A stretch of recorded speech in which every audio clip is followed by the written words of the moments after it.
get started. I will just, so the way we start these off, Russell, it's good to have you. Suzanne is this, I believe it's your first time here, so welcome. The way we get this started, just for you and for those that haven't been on for a little bit, we get started by sharing something that's exciting or new within our business that we're excited about. And then that we kind of popcorn around. Then after we're done sharing that, we will share any events that are happening in our networks that we want to share with the group. You have your own events or someone else's events, welcome to share that. And then we also, after that, we'll get into our mastermind and think tank portion of this, where we share challenges that we're working on, solutions that we're trying to bring into our business, and we mastermind them together as regenerative entrepreneurs in the space. And then after that, we will close with what we're going to take away for this week, because this is a weekly meeting. So what we're going to take away until we meet again, and then we'll close the meeting and then meet again next week. But every now and then, especially when we have new people here, I want to mention that there is an opportunity for you to set up what we call a MOKR, a mission objective key result, meeting where we just focus on you and your specific business and the goal that you have for a week, for a 3-month period, right?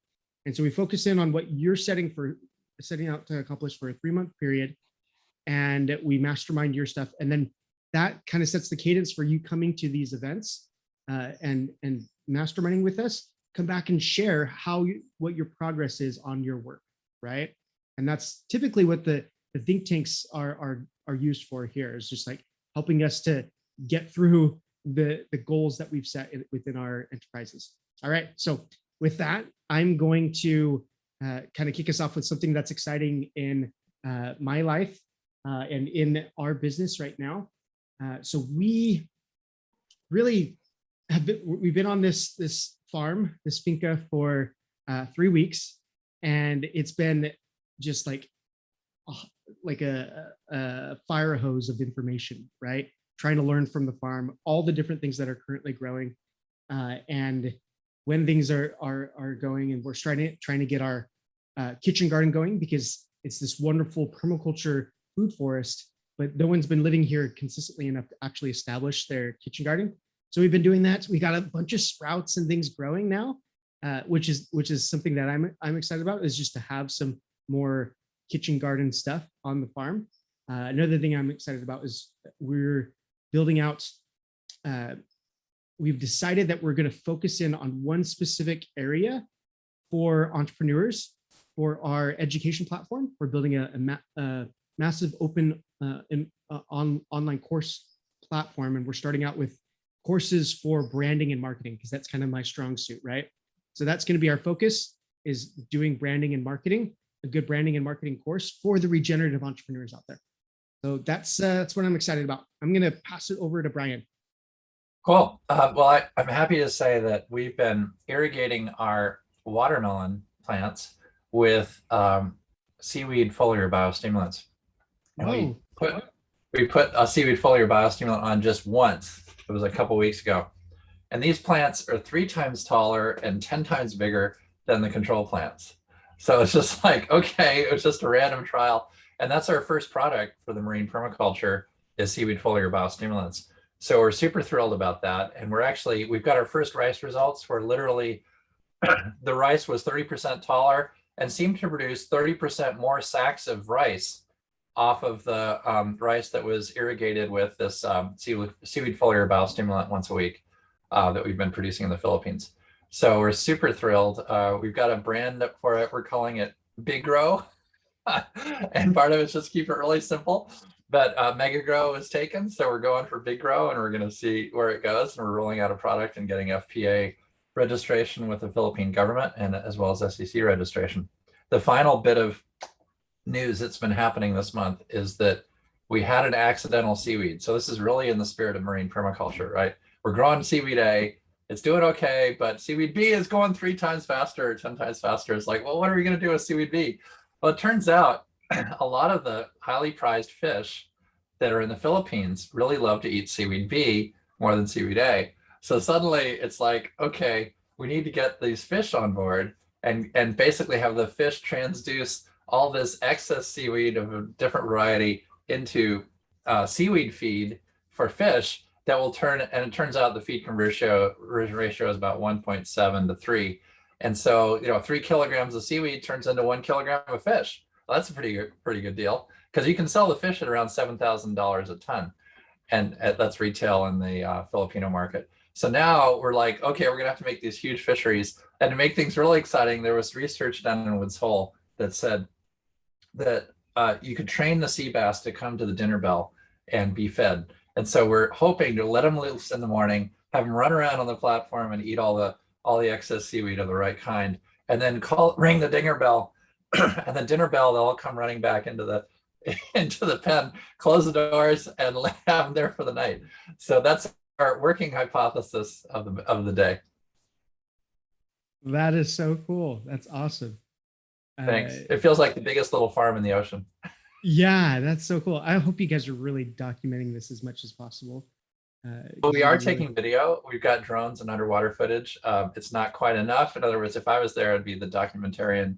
We need a chief memory officer. But we do get people. We got a guy with drones, and unfortunately he's off in New Caledonia this week.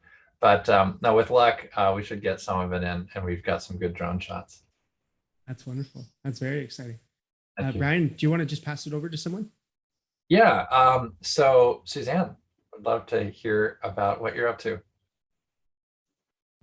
Okay, thanks, Brian. And something just came in for me to tell you, Brian. Have you guys thought of sea grow with seaweed? Sea grow sounds wonderful, and it's a good question. Sea grow is really interesting, and I have to figure out, if we're targeting the rice farmer or any land-based farmer, will they connect to sea grow, or is it about us, or is it about them? And so that's kind of, yeah. And so if it's about them, I don't know if they want to grow in the sea. They may just want to grow rice or grow wheat or something. But if you guys can help me solve that puzzle, that's great. It's not too late to change the labels. Right now we're at Big Grow, BIG, little ROW. So anyway, happy to brainstorm that. Thank you for that suggestion, Suzanne. Absolutely. Okay. For myself, I have an online platform. It's an online monthly Wild About Nature Challenge program. And I did proof of concept with the Philippines in January of this year. And so I've just finished working with my IT person to launch the corporate landing page, but I've been working with individuals on a monthly basis to take the program. So that corporate landing page should be up by the end of the week. So that's me.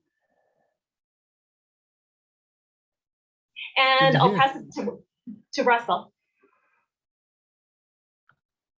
Hello. Hopefully you hear me okay. The bandwidth's a bit low here in Colombia. And good, I'm getting thumbs up. So I was just thinking of Pavlov's dogs, and then I was thinking, Von Herzen fish as a tingling your bell kind of stimulation. So maybe we'll hear about it in the future. Thank you. Yes, so actually this last month, the last 2 weeks, we've had volunteers at the farm for the first time since January. Had a lovely two European couples fresh off the boat, so to speak, from Europe over into South America. So we actually got some work done on the farm, which was pretty good, and it's rainy season, so we got a lot of tree planting done. That was great. Got more than 60 trees planted, which doesn't sound a lot, but when you have to clear all the grass and bring all the wood up to them to give them a nice new supply of carbon and fungi that will help them grow inside what is at the moment a grassland. So you've got to change the whole biology. So it's and we're on slopes, so it was quite a big effort. We did well. So yeah, that's what just I've been focusing on that for the last little while, and now away from the farm. People have left and then coming back into kind of the online world of marketing and getting back to course creation stuff. And yeah, so that's what I've been up to. And getting back on the computer. That's why I haven't seen me for a while, Joshua, because it's been really heavy rains and usually the evenings get kind of washed out, so to speak. But today it's dry. So there you go. I'm here with you guys. Nice to be with you. I'll pass over to Corey. Thank you. Hi, everybody. I'm Corey. I grew up in Minnesota and I'm living in Colombia. And I guess the project I'll talk about tonight is, so I've got several. The one I'll talk about tonight is a business I'm starting. And it's going to be a business where we help people do fundraisers. So it's based on a concept where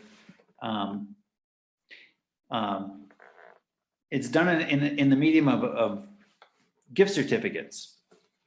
So if you have a business, you can donate a gift certificate, you donate it to a good cause, the good cause turns around and sells it. And when the good cause sells it, they keep whatever they sell it for. And so in that way, the donating business gets some publicity out of the deal. And the margin that the good cause gets is really high in theory. So just getting that website finished and started building all the social media pages and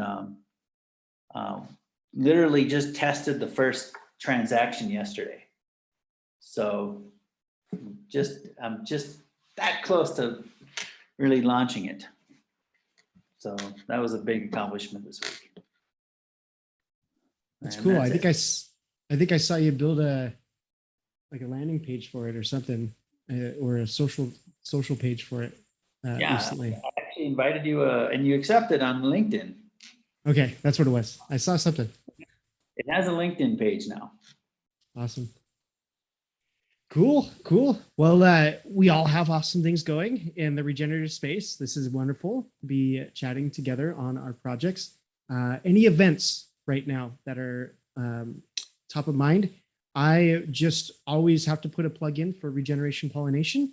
Our next one will be Friday, not this Friday, but next Friday, and which is the 29th. Or is there an Australia one, Brian, coming up tomorrow? Is there one tomorrow? See, I'll have to check my calendar. I think it's the week after next. I don't see one tonight, but I've been fooled before. Or I think I found there's one on the 5th of November, but there is a calendar that is not showing right now, and it's the Regen Pollination calendar. And that makes me think that I'm not seeing those special colors on my calendar at the moment.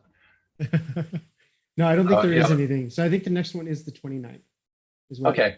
And it's 6 p.m. my time. So I'm on Central time. I believe Russell, you're Central as well. And Corey, are you both of you Central? And okay. Yeah, so it's the 6 p.m. one. So it's the one that works well for Australia as well and Oceania. But this is a networking event for the regenerative community. If you haven't been to a Regeneration Pollination, Russell is a part of the group, the co-host group. So is Brian. And yeah, so we got, and Brian actually kind of hosts our Oceania time zones and trying to cross-pollinate between Europe and Africa, Oceania, Asia arenas, right? And there are a few nocturnal Americans as well. And so I would say I've been on one of them, right? And I wasn't November. really nocturnal. I just woke up really early. Yeah, like me. I think I was up at 1 or 2 this morning. But yeah, that'll be the following week on the 5th of November at 7 p.m. AST. Yeah.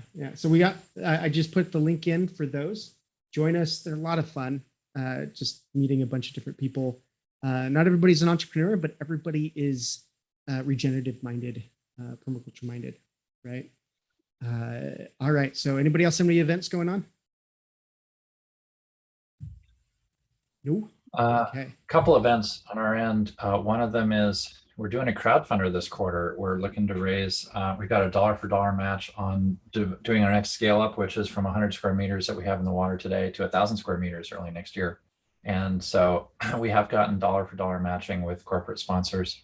So that means that every dollar put in ends up being $2 going towards the project. So fingers crossed that we can get over our limits. We'll hear a lot of news next month and really get to the point where we've got a threshold to scale by a factor of 10 over the next few months. So that's kind of an exciting thing. And a bunch of talks. I'll see if I have any links to some talks we're doing on marine permaculture for those interested. Yeah, I want you guys to scale here in Panama, or That'd be great. Western Panama is in particular. You got deep water, you got great irrigation 50 meters underneath with good nutrients. So literally, if you got access to water 50 meters down, you can be, you know, addressing El Nino through climate disruptions and regenerating sardine fisheries and seaweed forests. Yeah, and I want some of that product. Yes, totally, for biostimulant. And right off of the Galapagos, even there are kelp forests down deep. We call it the cryptic macrocystis kelp forests of the Galapagos, and they're down like at 60 meters. They were predicted and then discovered, and they just get more and more and more vibrant as you go down past like 100 meters. It's just this forest that nobody knew existed, and so cool. It's amazing. It's marvelous, and it's that deep water nutrient that does it. Similar stories in Panama. We can be doing this and ensuring offshore capabilities. So it's yeah, I would love to figure out how that happens. Yeah, definitely. So What depth can you start? Let's see, what depth something. Can you say again? What's the ranges for growing kelp? You know, so like you said for kelp. Yes. My connection's bad. Kelp and tropical seaweeds. I mean, traditionally kelp is a temperate species, but it works off the Galapagos and it works in deep water. There are plenty of tropical seaweeds as well. And generally in the place like Panama, you can literally go 50 to 100 meters down and get the nutrient levels that are needed for the seaweed to thrive. Here in the Western Pacific, you might need to go 150 to 300 meters down, but generally in that depth range, the water's got plenty of nutrients and it's cool enough that we get year-round propagation. We're even testing this with fish and getting good results. So it turns out being able to access the deep water, it cools off the surface a little bit, it brings the nutrients back up, and it restores natural upwelling. So it's filling a key natural nutrient value chain gap that's occurred in the last 100 years. Right. Can I just double check, Joshua, because I'm quite new to, this is the first one that I've been in. Is this predominantly for agriculture focus, or is it everything?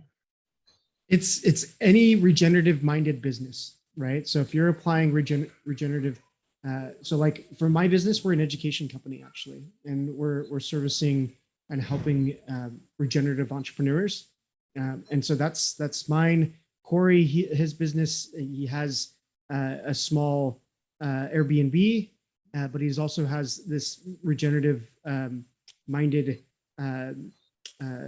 fundraising business, right? For projects, right? And so it runs the gamut really what people come in, as long as you bring a regenerative mindset to what you're building.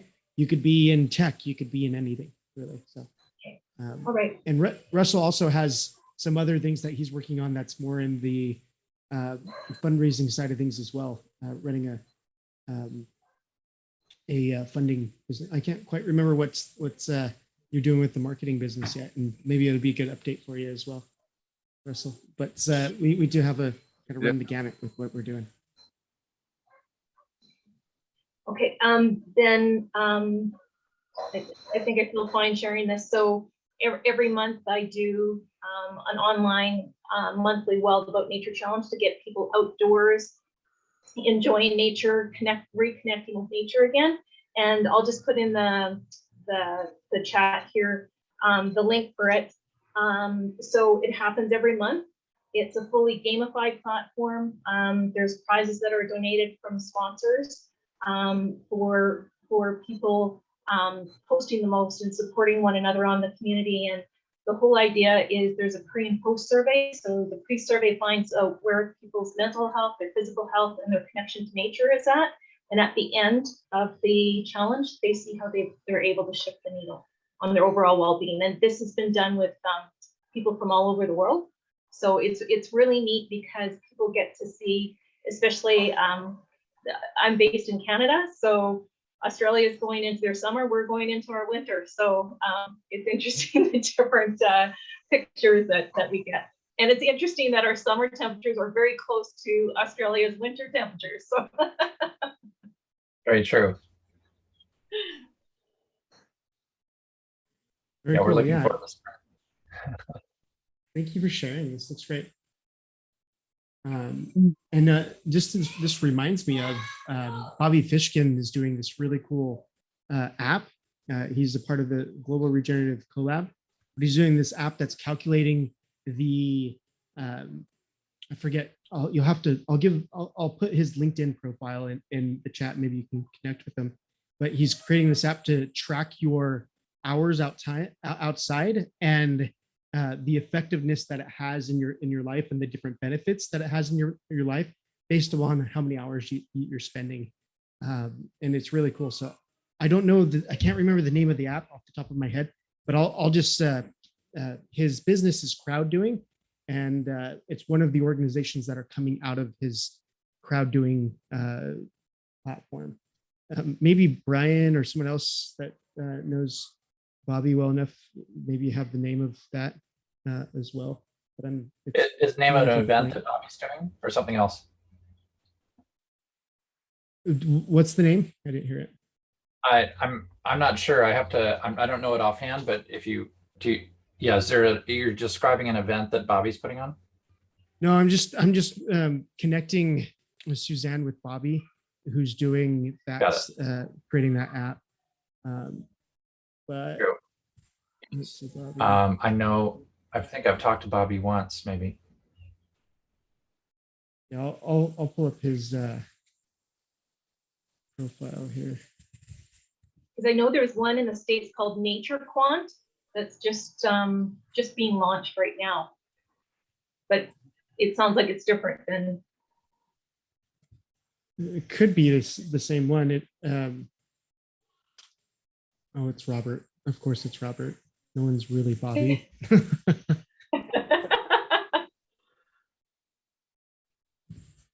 There you go. So there's Bobby's stuff. Thank you. Great guy. He probably mentions the name of the app on his profile, but I'm not seeing it here actually. Yeah, anyways, great connection. You can mention my name. But I think you guys are doing similar things with the get outside and the benefits of doing that. And maybe the app is something that you can promote on your platform to help people get outside. That would be amazing to connect the two. Yeah, thank you. Okay, cool. So any other events? Otherwise, we'll go into the think tank side. All right. Well, this is the point to be vulnerable and share a challenge that you're having, a frustration, a thought that you're kind of noodling around, a solution that you're building, but it's not quite built yet and you want some help. Whatever it is that you feel like you can bring to the think tank for your benefit and help, it often benefits the entire group as you share those as well. So please be vulnerable and share. And thank you beforehand. I'll offer you a really short one, and then I'll apologize that I have to leave early today to meet with our team in the Philippines. But this Monday, I was online with the Cambridge University Center for Climate Repair. And one of the professors there actually documented the IPCC sixth statement, which said that basically biological systems didn't have much of a chance of sequestering significant amounts of carbon in the ocean. And I don't know if they applied the same thing on the soils or not, but I found that to be, first of all, false, but then secondly, kind of grossly misrepresenting what the reality is. And, the reality is they talk about the peer-reviewed literature, They don't have the entrepreneurial scaling mentality. And, we've got this august body saying there's no point in doing biological sequestration in the oceans. And it's just like, what? It's like, haven't they read the drawdown book, or maybe, regeneration? And that's my pet peeve. It's like, and it was like 2 a.m. when I had to do this talk, and I had this talk right afterwards. And so I confess that what I did was I just came out with both guns blazing. I just said, in what universe are you going to tell me that kelp forests aren't going to sink gigatons of carbon? In what universe does that make sense? It's just utterly insane between our entrepreneurial capabilities and what we know nature can do. So I was probably a little too strident, and I just, like, after 30 years of, when in doubt, do nothing from the IPCC, I just didn't suffer fools gladly. And I probably got too strident about it. But man, I was like protecting Mother Nature. So that's my confession for the week. It seems like we hear, I've heard other stories about the soil side of things, right? It's not enough to Not do permanent, blah, blah, blah. Yeah, all of these different things, studies that are around it, and that we need something different, that there has to be some technical innovation to be able to solve these problems, right? And part of my response is that, if we get to zero carbon, but it's on a dead planet, well, we have succeeded. We better bring our ecosystems along with us. Yeah. Anyway, that's my notion for the day, and I look forward to connecting with all of you shortly. And apologies that I have to leave early. Just really quick, Brian, I just want to say, sometimes you don't need to apologize for your passion, right? Passion, right. Well, my own team said, Brian, like, you really kind of went for the jugular. It's like, this is Cambridge University. This is supposed to be an academic debate. So I just, part of it was I just could not let that stand. It was my chance to speak, and it's like, I'm not gonna let that go. There's no way. I could have probably made it less oppositional, but at the end of the day, it's like, you're at an ocean conference talking about biology in the oceans. Why would you stand up and say it's not going to do anything? That was the first talk. So anyway, that was my, What was the reaction? What was everybody else's reaction? There were, after I spoke, I think the moderator kind of said, well, actually, he was kind of expecting a real classic, Perry Mason debate, back and forth. It wasn't so much that. I think, there were a few points made, and I was able to provide some responses. I did try to keep it fact-based, but I actually said, look, here's what the IPCC missed. They missed the carbon to phosphorus ratios. They missed the net sequestration. The math works. It's just not been published that much because we're more about building capacity than writing articles. So we will correct that in the next 12 months. But at the end of the day, I say, look, IPCC and large governments and large corporations are trailing organizations, and it's up to us entrepreneurs to be the change the planet needs and create those jobs and heal the earth one permaculture at a time. And Ooh, I got chills. Yeah, that's totally what it is. We really are. We are the pioneers. We have to be able to take the risk on in order to be able to do it. And that's what entrepreneurs do. Unfortunately, this is kind of like my spill on it. Like, entrepreneurs are being taught unregenerative ways of doing business, right? And bringing unregenerative solutions to market. If we can change the thought process within our entrepreneurial endeavors, that piece right there, I think, could really start to bring better solutions to market that are holistic in nature, right? I would say even the finance mechanisms need to move from extraction towards regeneration, and a less extractive venture finance or other kind of finance approach, maybe crowdfunding. We've got to move towards whole system solutions that don't focus on exits, but do focus on the outcomes. So maybe the finance is part of the problem. I think we have to explore that. We definitely do. It's definitely part of the problem. It's actually, so with our market research, good to talk with you, Brian. We'll probably discuss this, keep on talking about it. So please. Thanks for joining us. During our market research, number one, and this is why we're focusing on marketing, was the number one challenge that we were seeing with regenerative entrepreneurs is not being able to convey the message of what regeneration is doing and how that relates to them creating a brand, product, service that's going to stand up in the market, right? And so it was the marketing and branding of their venture that was number one on the minds of these regenerative entrepreneurs. And then second, it was the financing, right? And it was the financing, it was the funding, and being able to manage their business in a way that they could either bootstrap their growth or figure out different ways of financing growth. And that was all the different conversations. So those two were top of mind, and the actual land stewardship, it came in like a sixth place or something. It was a theme. It was something that people are needing help on and wanting help on. But I think they already have the knowledge, right? We have the knowledge of land stewardship and applying it. We don't necessarily have the knowledge of being able to work within our current systems to be able to fund growth, to change people's change consumer opinion and minds, and or enlighten people and bring people to viewing permaculture regeneration as something that's not counterculture, but the actual future of what we're hoping to see in a solar punk future, right? So yeah, I just wanted to drop that note there that Brian kind of put in our faces as well. But yeah, so since Brian's gone, let's dive into another challenge or thing that you're working on, or thing that's coming up that's you're wanting to work through with the group. I would love to. Oh, sorry. I'd love to get feedback really quickly. I developed a whole challenge with the idea during COVID. Corporate teams could not get together. This would be a great way for them to build teams. When they couldn't get together, they'd be getting outside, they'd be improving their mental health and well-being, they'd be improving their wellness and stuff. And I had companies lined up, and basically all of them either went through merger and acquisition, so they were just trying to tread water, keep their head above water.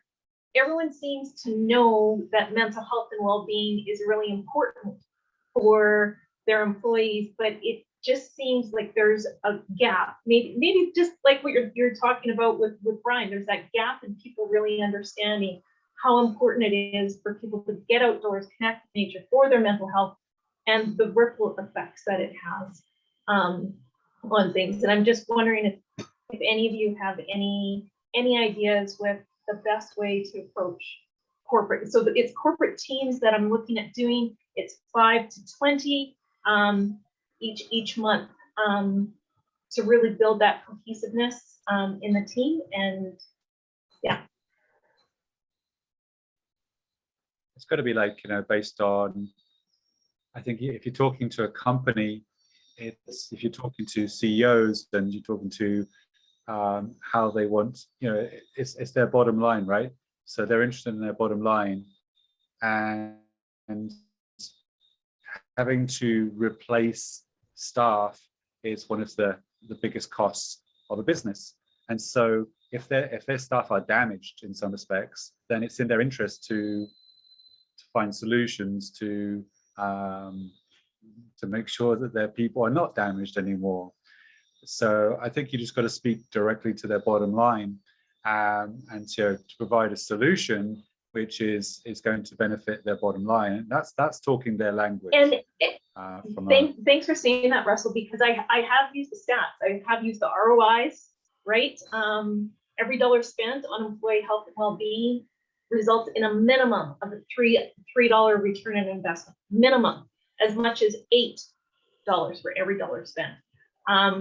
It's there. It's there in black and white.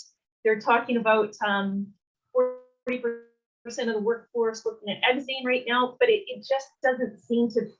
I don't know if it needs to happen. That exit needs to happen for people to wake up, or what it is. Or maybe I just really have to hit that point home more. Or if they're not responding to the fact that they're going to make money back on investment, then maybe you have to hit them from the side of the money they're going to lose if they don't. Yeah. Okay. If it's the fear that's going to motivate them more so than the other, then. But I think that for me, that was the straight away the argument that I would look to utilize, because they're a business and that's what they're set up for, is to make money, unless they're not a business. I think, and I guess if you're talking to people who care about their people, then you can have other, more in-depth conversations. I'm thinking like, getting influencers who are in that space to hold talks. And I was having a conversation with an old school friend who turns out that, now he's working in mental health. And I was saying, people getting their hands in the soil. And he's like, 100%, I'm totally with you, right? It's like, it's for us in that field, we get it, we understand it, and we agree. Now getting, corporate beanheads to, get their heads out of their asses and, and get their hands in the soil, then, that's going to be the challenge, right? I think you Maybe just got to speak that's that what the language. tagline should be. Get your heads out of your asses and get your hands in the soil. Yeah. Oh, that'd be a good one. I don't know how well that would roll over, but it might actually be the type of voice, that they actually go for, right? But so here's another thought. I think sharing the data and the numbers is a good, especially for the kind of executive persona type, right? They want to see that, they need to see that in order to buy off on something. Maybe it's the way that it's also being told, because actually the logic side of things, when you bring logic to any conversation, we actually only have the capacity. And now I'm going to tell you the logic of actually bringing logic to a conversation, right? When you bring the logic to the conversation, your brain can actually only weigh and decide, right? And so you're indecisive almost always, right? You can give them so many numbers, so many things, and they don't know what to do with it because their mind is now in a computing form, right? And then what we want to do is tell stories with that, because what that will do is if you have a story, right, that you put the numbers down and you say, this is what it is. And if you look at X person, this person was going through mental health issues. No one knew in the workplace that this person was going through mental health issues, and had a breakdown, was off from work for whatever, projects got missed. Now you're starting to tell a story. They can relate to those types of things, right? So you tell the numbers, and then you put a story behind it, and what it will do with the brain, it will actually put you in that kind of gut mode of like they can actually make a decision, right? You're actually working on their heart essentially, right? And it's actually the limbic system that we're working with our brain now, and that's where we can make decisions, right? You're pulling some emotions there, but the emotions are based off of data that they need to have, that especially the executive type, and now they can make a decision on it. So maybe it might just be rephrasing some of it, or having some different pieces of the story built in that allow you to move forward. Hey, Ajay, it's good to have you today, or this evening, whatever time it is for you right now. I think you're West Coast, so this evening. Good to have you.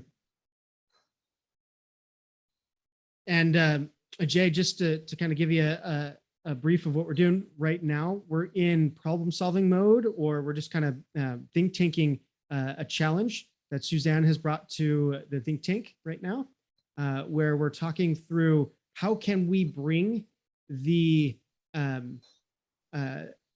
getting outdoors and health benefits from getting outdoors into the corporate world, like having a corporate garden, those types of things, right? And actually getting the benefits. And that's what Suzanne's business. She's presenting this to corporate entities, and she's trying to think of ways to get that message to them, that executive type. That's what we're brainstorming right now. Claire, also good to have you. Hopefully you heard that back end of what we're masterminding right now. But you can also speak up, share something about what you're doing, and add to the conversation, both with Jay and Claire. Good to have you. I'm just thinking again about networking, right? So tomorrow, every Friday I work with a guy called Dusty Swab, and he's like he's the coach for CEOs, and he's totally along that vibe of getting your hands in the soil, reconnecting with your gut, and he's got some amazing connections out there. So it'd be good for you guys to connect and see if there's some crossover there. So I'll certainly do that. Put you guys in touch. Thank you. I appreciate that, Russell. Thank you. And Joshua, I just wanted to say thanks for saying that, because you're right. I listened to a neuroscientist, and he said the brain works on efficiency. So usually it's 3 or 5 bits of information that the brain can handle. Anything over that, it shuts down. It's overwhelmed. So you hit the nail on the head with giving too much and packaging it that way. So thanks for saying that. It's really struck a chord. Awesome. Thanks, Suzanne. I'm glad it's helpful. Storytelling is a really powerful marketing tool and messaging tool. It really is the oldest messaging tool that we have as a species. So use it to your advantage when you're trying to get people to make decisions on doing something. Stories are a great way to do it. There's a technique in sales that I was taught a long time ago called I feel, I felt, I found. I feel, I felt, I found. And it's also in the marketing world has been termed an epiphany bridge story. But I feel, I felt, I found is you say, I feel this way, and it's to my core that I feel this way. And at one point I really didn't feel this way. I felt this way in the past, right? So you're going into the past. I felt this way. And so you're telling the story of what you felt before. And then what I found is this.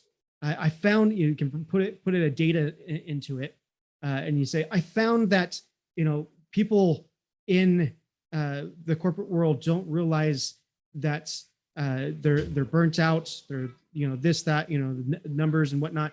And then you find someone going here, and then you go back to the I feel again, and you say, if you're wanting to change this, this is how we can do this. And then you can go into to that. But that's also a mini epiphany bridge where you're helping them to bridge a gap in their mind of a solution and attaching it to the feelings where they can actually make a decision on feeling. They can't make decisions on logic. It's how our brain is wired, right?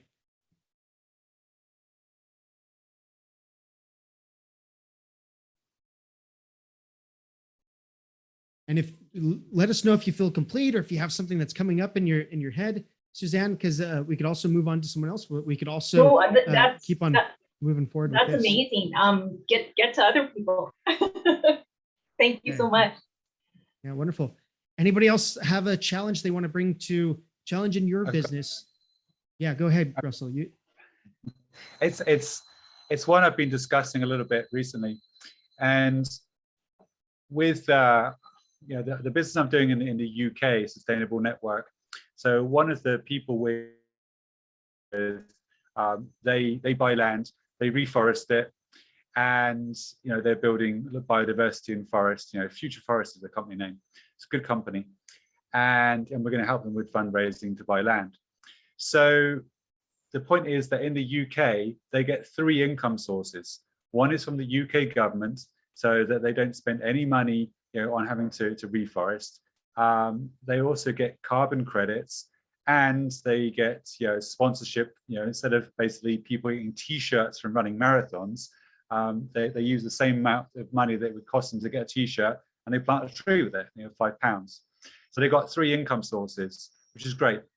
Now let's say a farm like mine in South America, we want to get carbon credits, because we're doing reforestation, and not just my farm, any of the people around me that, who are landowners who per se could benefit from having income, which is all of them, for tree planting rather than deforestation or having beef farming.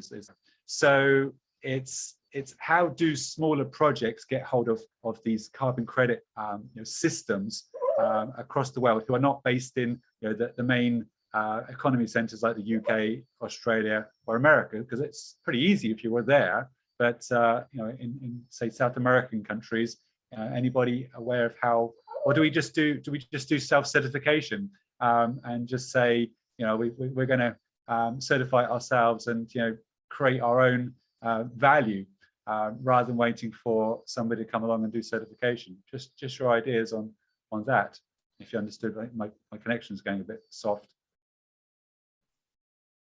Yeah, you're coming in. You're a little, and I'm probably the same way because my connection isn't that great here in Panama. We're working on getting that. Oh, by the way, Russell, have you looked into SpaceX's internet program? Next year, 2022. I looked at it about a month ago. I just started looking into it myself for a connection here on the farm, but I'm hoping we can figure that out. Anyways, yeah, sorry, man, I totally just got sidetracked there. But you came in well. Does anybody have any thoughts there of how we can get carbon markets to smaller businesses, smaller enterprises? What if you did create your own certification and then you make it a standard, like you're paving the trail, and then anyone else there goes through you, like and looks to you as being a leader.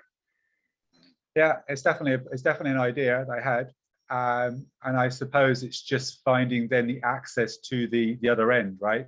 You have to someone who purchases things, and there's platforms for that, which I'm pretty well connected in the UK with people doing that kind of stuff. So but yeah, just putting out there, see if anybody had any other ideas. Well, I believe it's going to be through blockchain and other the blockchain technologies that we can really start to do this. And I am not the one to talk about blockchain. If Ray was on tonight, or John was on, I'm spacing on John's last name. Claire, you could probably help me with that one. Sorry, John, whose last name? John Connors. John Connors. Why did I forget John Connors? Like Terminator style, right? So yeah, John Connors, like, I think he would be a good one to kind of chat about the blockchain technology side of things and like trying to establish markets. There's another one. Have you run into Tree Stand yet? That's running in the blocks. Here, let me actually pull that up. Sebastian is one of their first employees and kind of, employee number one type person. Let's see, Tree Stand, and he's out of Tanzania. .com or .org? .org. Well, I try to look for it. I'll just kind of explain what they're doing, but they have created a way to track tree growth and do it in using blockchain technology. So you take a picture of the tree, you show that it's growing, and then it gets put into a system that you can actually, exactly where that tree is planted, how it was planted, the care that it's being given at a certain point, and how fast those trees grow and those types of things, right? In the area, the climate, and those types of things. And so that's been interesting to see, but that's putting it in front of, like, you can actually give that to an organization and they can use their software that's been almost crowdsourced, built, right? They built a community to help build out this software that's doing this, and it's been doing really well to help nonprofit organizations that are planting a lot of trees. Corporations can actually buy this software white labeled, right?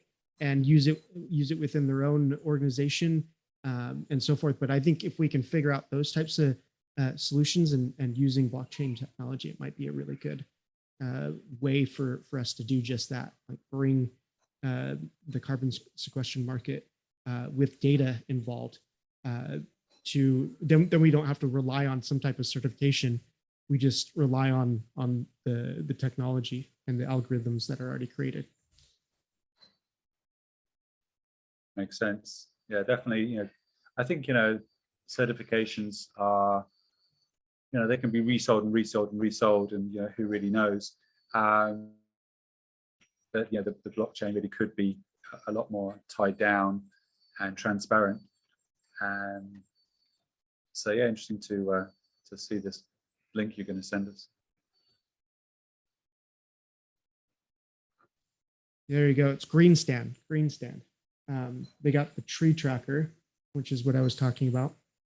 And then I can also connect you with Sebastian Gartner. He goes by Seb. Find.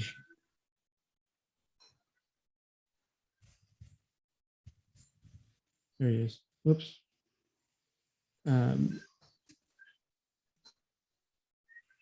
Yeah, so here's his LinkedIn information. Reach out to him. Okay. Good guy, super easy going. Has a permaculture farm in Tanzania, right next to a volcano. Beautiful location in a tropical area. I think you guys would hit it off pretty well. Okay, cool. I'm just reading a text from my friend. He's in London and he's working in a pretty big corporation on this stuff. And he says, I'm really willing to work with a bunch of experts, practitioners of regenerative living, to come up with a method to quantify the carbon removal at the project level for small scale project like Love Grows Mine. I think the potential is for a highly distributed system and data collection, lots of permaculture projects with a centralized data gathering registry. With time, I believe we could get the statistics right and not even need the data collection. If we could start thinking about organizing a think tank with a panel of experts on that matter to come up with a long-term system, that would be awesome. End of next year, the flexible carbon removal market system my team is designing will be able to generate the credits, but we'll need the method. So yeah, it's there's lots of interesting things going on over there. It's obviously they're time sensitive, right? The earlier that we start these biological systems, if people are doubting the fact that we can actually collect enough carbon through biological systems, well, the earlier we start, the better chance we're going to have of success, whether it's kelp forests or land-based forests. So I think we just need to whether it's do it ourselves or link up with these other people, that'd be great as well. I'll send him a LinkedIn message. Definitely, for sure. Yeah, and whatever thoughts that others have, please share. This might not be the topic for everybody to hop in. Russell, do you feel complete with that, or do you have any other thoughts that you want to share on this one? Yeah, I'm good with that. Good. So yeah, all it takes is one link sometimes, right? So happy to have that, and we'll take it from there. Sounds good. Okay, well, let's do. As Suzanne said, maybe just carry on. Let's do one more challenge, at least one more, maybe a couple fast ones, or one longer challenge that someone could bring up to the table and we can chat about, and then we'll go into sharing what we've taken away from today.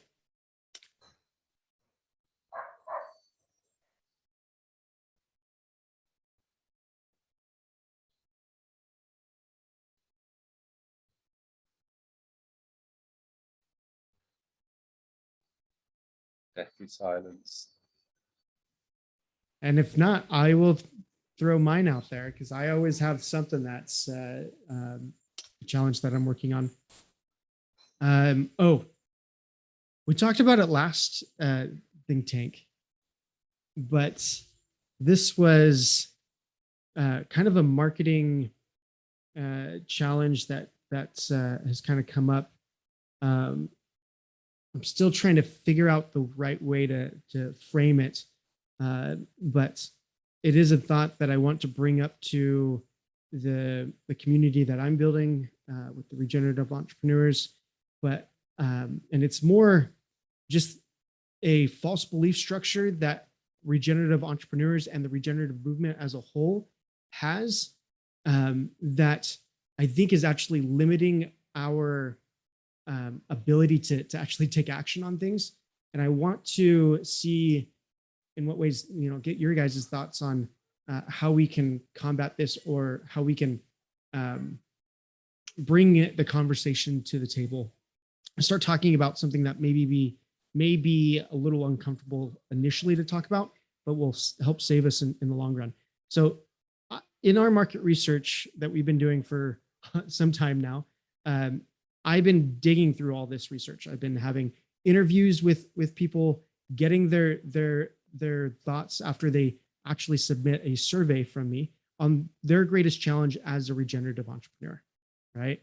And the answers that come are in many different ways, right? I talked about marketing being a huge thing. I talked about finances being a huge thing, but there is this pattern that I've recognized within the market research that there's a good percentage of people that are blaming their challenge of not being able to do regenerative business or create regenerative enterprises on the systems around them, right? So they're not taking responsibility for what they actually have control over, and they're kind of blaming it on the neighbor, the systems that are failing us. I'm not saying that these aren't real things that are happening, right?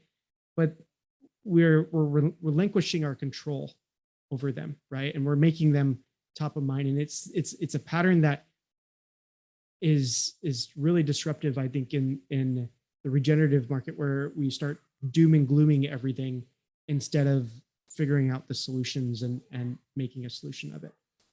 So I'm trying to see in what ways we can bring this conversation, what ways that I could bring this conversation into the podcast that we do, into the media and marketing messaging that we do, to help more relinquish that or bring it to the forefront, label what it is, and then actually start having conversations about it and kind of tearing it down and being more proactive on our thoughts and behaviors of how we go about things.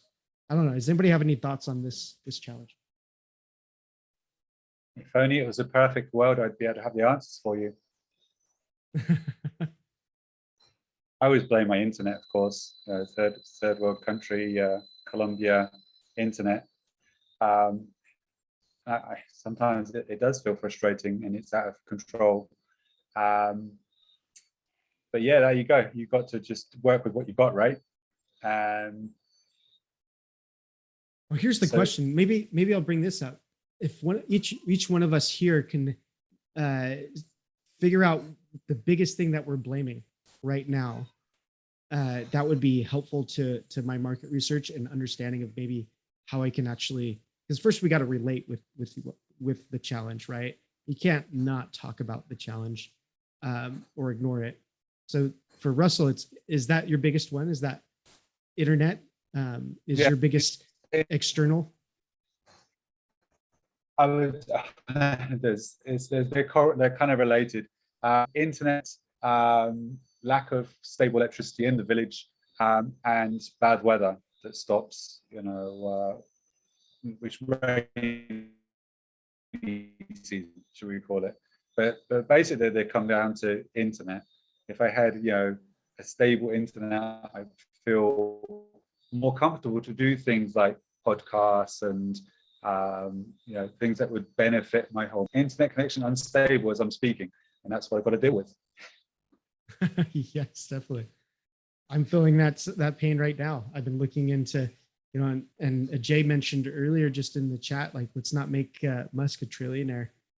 But at the same time, it's like he's providing a solution that is so needed and a pain point for many people in very rural areas that don't have the bandwidth that everybody else does closer to cities, right?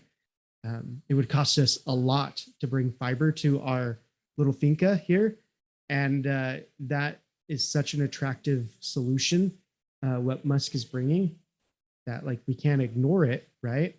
But at the same time, it's like, what can we do to keep on moving forward and not be blaming the internet, right? But that's helpful. Like, at least let's call it what it is and let's talk about it, right? So internet. Anybody else? Bring it to me. I want to hear what external force is working against you right now that is that you feel like is debilitating your work. The Federal Reserve System. Federal Reserve System. Yeah, tell us about it. Let's hear it. Let's hear it. Well, that system is set up to promote certain human activity. And that's why certain human activities always have all the funding they need and others don't. For example, war. There's this meme that I always see passed around on the internet. It says, why is there always funding for war? And everybody just kind of hits yeah, but nobody ever actually answers the question. And I'm like sitting there going, raising my hand, you know, it's because the Federal Reserve System wants war. That's why, and that's we provide the funds. Someone comes to them and says, hey, I want to, you know, someone high up enough says, I want to attack a certain country. Can I have the money? They're like, yeah. When you're sitting there, can I have some money to make a little farm next to the school? They're like, oh, sorry, yeah, we don't have the money for that. You know, and it's all, and the way I say this is because it's the way the system's built. And it's their system. And that relates to the project that I'm working on about helping fundraising. You know, I want to be the one people can run to and say, can we build a garden next to the school? Yes, here's your money to do it. You know, I want to help you raise the money to do it. So that's kind of where my project fits into all this. Yeah. Yeah, I like but it. Yeah, it's money. It's always money. Everybody needs money. Everybody's always like, oh, I wanted to do it, but we you know, we have to have a fundraiser. I heard that other guy even said they're going to do crowdfunding, and you know, everybody's always trying to find money. Mm-hmm. So, and the great thing about regenerative projects, though, is the funding can go a really long way, right? With regenerative projects in so many instances, it really can. So, I think what you're saying is very true. So you almost flipped it right there for me. You already flipped it because you brought the solution in that you're working on for solving that pain, that problem that you're having with that external challenge, right? And you're taking action on it, right? So I don't know what the answer is, but or how to even bring that conversation to light within our community, but how do we not? I mean, go into the oh poor me mode, right? And but then get to work and figure that out. Okay, so anybody else? Let's. What are the external things that are kind of coming into your life that's are causing these moments? And I think that's the first part of this. Is that's what I'm going to try to do is bring the label the dark beast of what it is, get all these out, and then once we can talk about it, then we can start like really tangibly figuring out how we can work on actually solving them. But we have to speak it first, right? So Claire, Suzanne, Jay. Well, kind of along the same lines as what Corey was saying, like there's oftentimes I think, why don't I just become a nonprofit? Nonprofits are able to get funding and grants from the government, but myself as a small business trying to make a difference, I'm not eligible for any of the funding. that nonprofit organizations can get. And I think the system is set up wrong. The system needs to collapse on itself. There's so many nonprofits out there.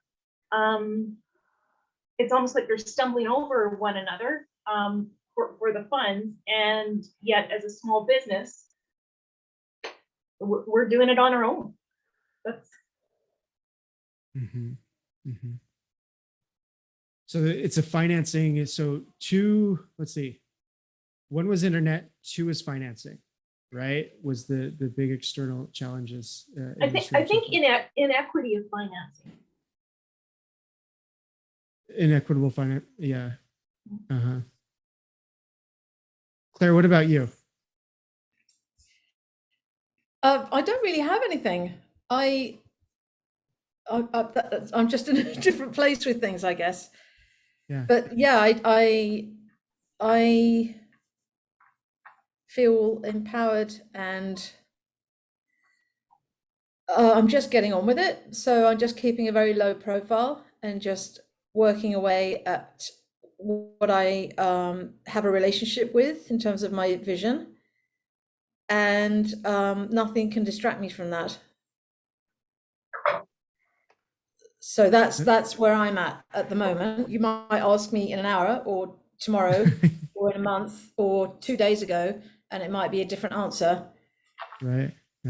Well, no, and this is just purely mostly for selfish reasons why I'm asking this, because I'm constantly getting these type of answers to why I can't start a business, why I can't get the funding I need, why I can't do that.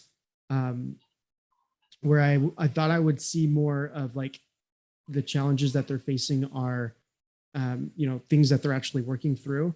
It's more pushing things onto other, like I know there's something underneath that when it comes down to it, when they actually get to the work, that those are the challenges that are actually happening, right? I'm just really getting these deflect answers when people are trying to answer what their greatest challenge is within their entrepreneurial things. It's not, they're talking about all these external things that they have no control over, really, in the long grand scheme of things, have no control over. But they and they're not talking about anything that there's quite a few, I should say. This is, as far as percentages go, this is like a third that are answering this way, right? Within this small survey, I'm almost at 200 answers on this, and a third of the people are answering with external answers that they have no control over, right? And so this is what I'm trying to understand and solve for the entrepreneur. Josh, I'd like to say something to this. So in my sense of reality, and that's all I can do is frame it the way I frame it, that works for me. This thing about keeping close to the ground, it's like, if something is not working to serve the vision the way we're holding the vision, then either the vision must change, or our approach to it must change, or our dealing with it in terms of internal reactions must change. Mm-hmm. So as you said, the key factor there is things we don't have any control over. So the thing to think about, in my way of holding reality, is that we are a collaboration. We are in a collaboration. Mm-hmm. And that means with the universe too. It's not just human. So there's a larger synchronicity at play that we're learning about listening to. And so there's a lot of letting go that happens in being an entrepreneur, as well as just in being a successful human. And I think the letting go part, wherever the pain is the highest, I think that's where we can alleviate some of our own suffering, given that there are things we can't control or change just because we want to in that moment. Like, it might require a lot more patience. So if I was in your situation, if I was in your situation though, with that internet, I would probably just step away, because it would drive me so crazy to have that poor internet connection, that I would probably just think, what else do I need to do that doesn't require internet right now? And get on with that, rather than suffering with that kind of awkwardness. Because for me, that would be like a absolute deal breaker in terms of my sanity. I don't know if that's helpful. No, it is. It is. And It's about adaptability. We have to become adaptable. We can't be stubborn. Yeah. It's very helpful. I don't quite know how to use it within the context of entrepreneurial. Well, it really does fit in this kind of personal development of the entrepreneur, like resiliency of the entrepreneur to be able to get through these challenges. And that is actually one of the core structures that we're building within the MOOC platform, is self-development, being able to deal with hard things as an entrepreneur, work through life challenges while you're moving a big task forward. I think it really is a piece of that's we address. I was thinking of it more on the messaging side of like, how do I actually, well, here's the other side of it is like, how do I say someone actually needs that type of service, right? As a regenerative entrepreneur, people don't really think about, oh, I need to improve myself in order to be able to get through or accomplish this goal, right? We often think in other more technical things, or I need to learn marketing, or I need to learn how to find funders, find funding and those types of things, right? But we don't necessarily think of how can I improve myself so that I can be the person that I need to be in order to accomplish XYZ, right? Thing that comes to mind is a little bit between the two of you, right? When what Claire was saying kind of, made me think, well, if it's me who has the internet problem, but there's other people in the world who have, fast, whatever it's broadband, then all my particular role is to, as an entrepreneur and as a collaborator, is to collaborate with those people, right? It's like you do that part of the puzzle, I do this part. Together we're stronger. And so, as entrepreneurs, it's that collaboration that often it's not about it's not about me, it's about us. And so, if we are able to, get out of our own ego and, reach out to the people across the way who are equally as passionate about what we're passionate about, then together we're stronger. And I think that's often what is missing, is it's me rather than we.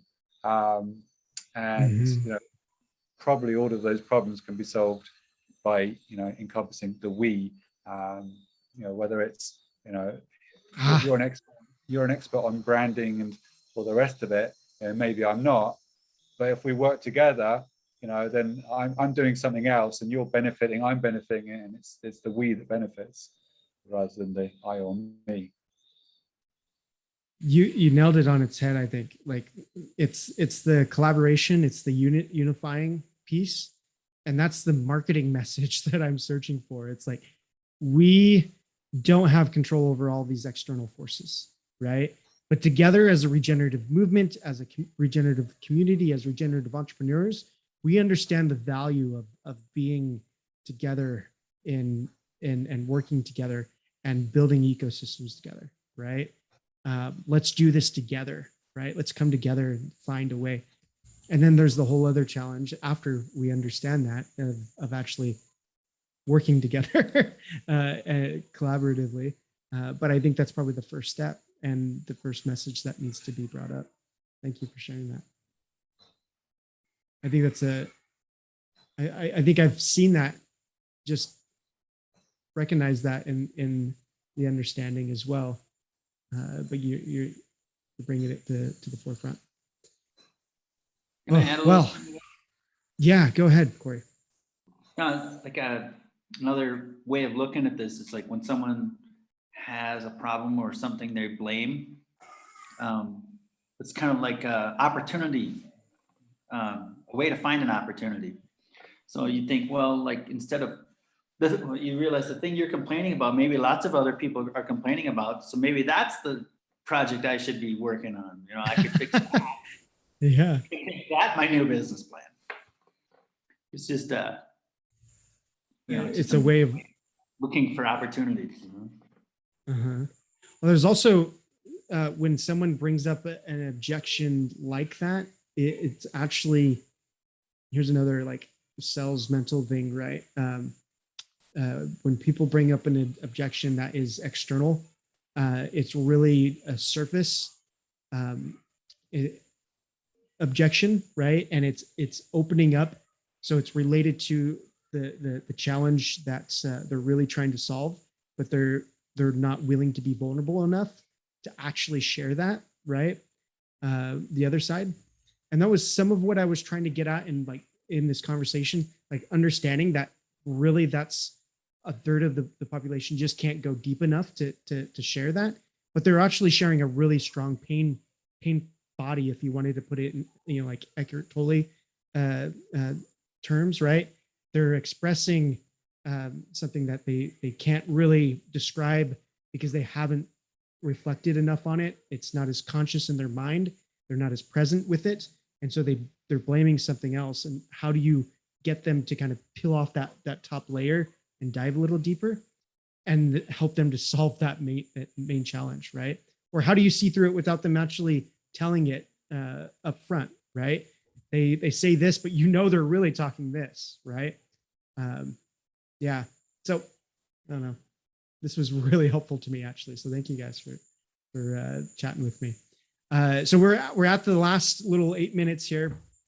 I have to go take the missionaries home right after this. So I'm driving in the dark on a very rural road. So a little scary. I'm taking my machete with me, and we're gonna go for a drive. But that's just me being super insecure about a new place, right? So I got to take my machete with me.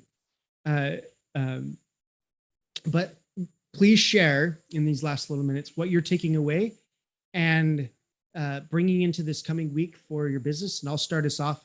You guys gave me a lot here, and really the biggest thing, Russell, you really kind of brought it to me. It's bringing us together and figuring out the way that we can unify, and that being the strongest message that we can bring to the regenerative movement for helping us to overcome these specific challenges when we can't really describe what our main challenges are, right? When we're just on this superficial front, it's coming together, being able to speak and talk to one another, figure out solutions together. It's doing what we're doing right now, but creating a message around that and a platform around unifying our regenerative movement and the entrepreneurs within it.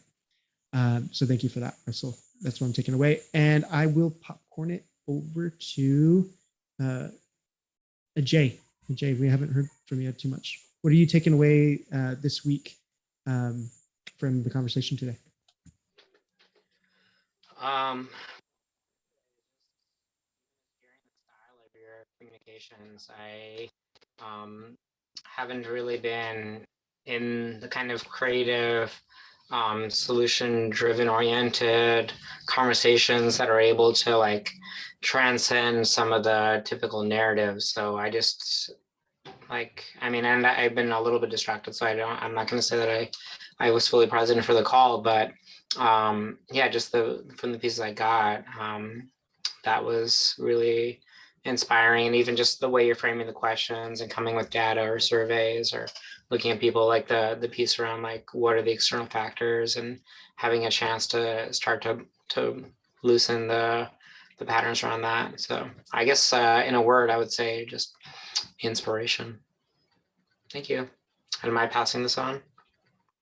Please do. Yeah, thank you. I'll pass it to my right, which I'm not sure is not your right or my left, whatever, Claire. Yeah, I'm 2 people above you in my window. The takeaway is I feel very stimulated by that last part.